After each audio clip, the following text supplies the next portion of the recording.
কে বলেছে ভালোবাসা ধোঁকা দেয়? ভালোবাসা সবাইকে ধোঁকা দেয় না। ভালোবাসার মানুষটার সাথে জনম জনম কাটানোর ইচ্ছে থাকলে সাত সমুদ্রও হার মেনে যায় ভালোবাসার কাছে।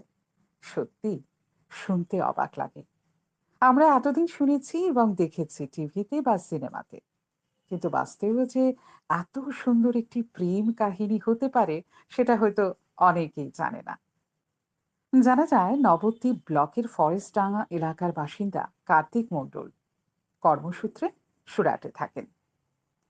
আর সেখানে থাকতেই ৪ বছর আগে সমাজ মাধ্যমে পরিচয় হয় সুদূর ব্রাজিলের বাসিন্দা মেনুয়েলা আলভেজ দা সিলভার সাথে।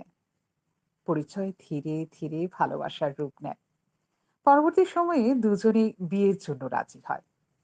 প্রেমিক কার্তিক মণ্ডল জানান, বাড়িতেই বিয়ের আয়োজন করা হয়। আগামী শুক্রবার হবে